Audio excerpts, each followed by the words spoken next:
Muita gente acha que Scar conseguiu executar seu plano de traição contra Mufasa sem que ninguém pudesse impedi-lo. Mas a verdade é que existiram diversos personagens, alguns bem próximos, que poderiam sim ter impedido a tragédia que marcou a história das Terras do Reino. Nesse vídeo, vamos explorar todos esses personagens, relembrar suas ações, seus erros e entender por que eles poderiam ter sido peças fundamentais para deter Scar antes que fosse tarde demais. Começando com Adeya, Tish e Sophie. Na HQ oficial de Scar, existe um momento em que ele ataca diretamente Adeya.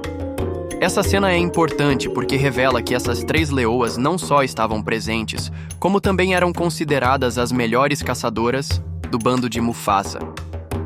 Isso significa que elas eram guerreiras habilidosas, fortes e experientes. Durante o ataque de Scar, Sophie e Tish poderiam facilmente ter reagido, mas não o fizeram. E Adeya, mesmo sendo atacada, optou por não revidar. O motivo? Respeito por Mufasa. As 3 estavam seguindo a liderança do rei e evitaram agir por conta própria. Mas pense bem, se tivessem agido ali, poderiam ter vencido Scar. Ele estava em desvantagem, sozinho e vulnerável. Não estamos dizendo que elas tinham obrigação de lutar, mas o potencial existia. E naquele momento, talvez só precisassem de um sinal de aprovação para deter uma ameaça que já dava sinais claros de perigo. Agora vamos falar de Akuá e Amara, 2 leoas que aparecem no live action do Mufasa. Elas pertencem ao grupo liderado por Kyros e são conhecidas por sua ferocidade e lealdade. Durante a jornada, elas chegaram muito perto de um confronto direto com Scar. Isso acontece tanto durante a perseguição quando Mufasa e Scar deixam a floresta, quanto no momento da debandada de elefantes. Vale lembrar que, nessa fase da história, Scar ainda era jovem e não havia desenvolvido todo o seu poder manipulativo. As leoas do grupo de Kyros são extremamente letais, e se tivessem decidido agir naquele momento, provavelmente teriam vencido a batalha. Durante a debandada, enquanto o caos tomava conta do cenário, Akuá e Amara estavam próximas o suficiente para confrontar Scar. Mas, novamente, faltou o momento certo, a autorização ou talvez a percepção de que Scar era uma ameaça maior do que aparentava.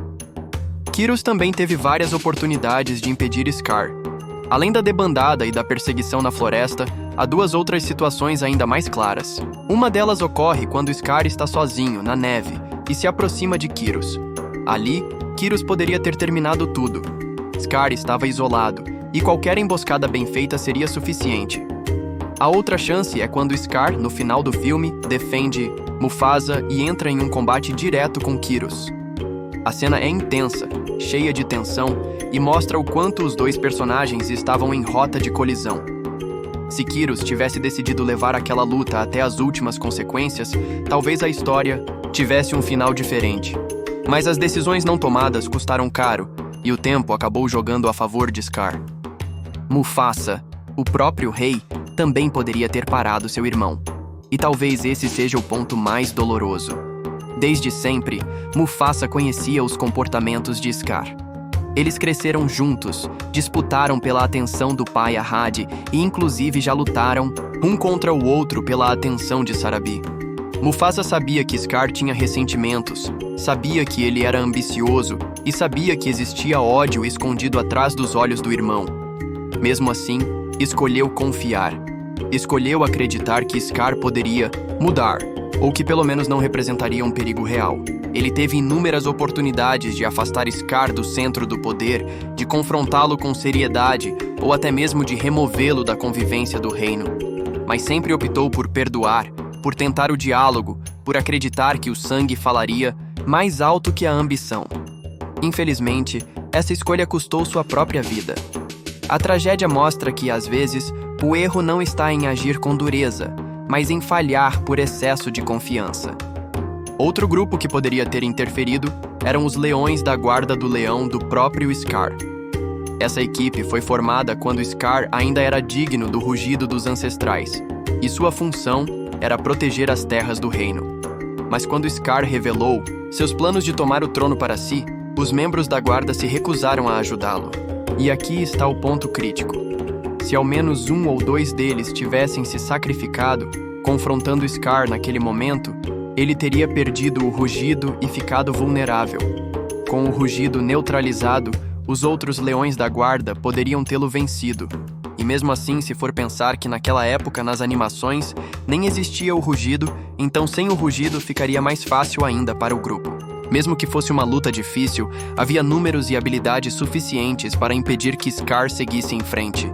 Mas a hesitação, ou talvez a crença de que Scar não levaria os planos adiante, permitiu que ele mantivesse o poder e seguisse sua trajetória até a traição final.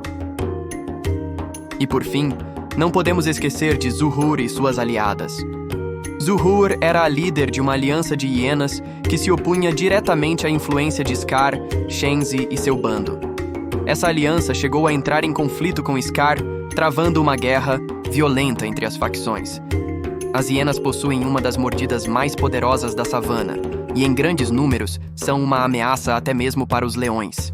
Zuhur possuía uma quantidade considerável de aliadas, e se tivessem unificado forças, poderiam ter derrotado Scar de maneira parecida ao que acontece no final de O Rei Leão 1, quando Shenzi e o restante das hienas se voltam contra Scar. A diferença é que, se essa ação tivesse acontecido antes, poderia ter mudado tudo. Zuhur sabia da crueldade e da manipulação de Scar, e provavelmente compreendia o risco que ele representava para a ordem da savana. No entanto, por uma série de decisões estratégicas, esse confronto decisivo acabou não acontecendo no momento em que deveria. Quando reunimos todas essas informações, fica claro que Scar não era invencível. Muito pelo contrário. Ele estava cercado por indivíduos fortes, estrategistas, determinados e com potencial de impedir seus planos. O que faltou, em quase todos os casos, foi iniciativa. Alguns hesitaram por respeito, outros por lealdade, outros ainda por subestimar o quão longe Scar estava disposto a ir. A tragédia de Mufasa é, acima de tudo, uma lição sobre as consequências da omissão. Se ao menos uma dessas chances tivesse sido aproveitada, o ciclo de dor e destruição talvez não tivesse começado. Mas a história aconteceu como conhecemos, e o legado de Scar se tornou um marco sombrio nas terras do reino. Ainda assim, fica a reflexão. Quantas tragédias poderiam ser evitadas se enfrentássemos o perigo quando ele ainda parece pequeno? E quantos Scars existem hoje, esperando apenas a próxima oportunidade para atacar quando todos ao redor escolhem olhar para o outro lado?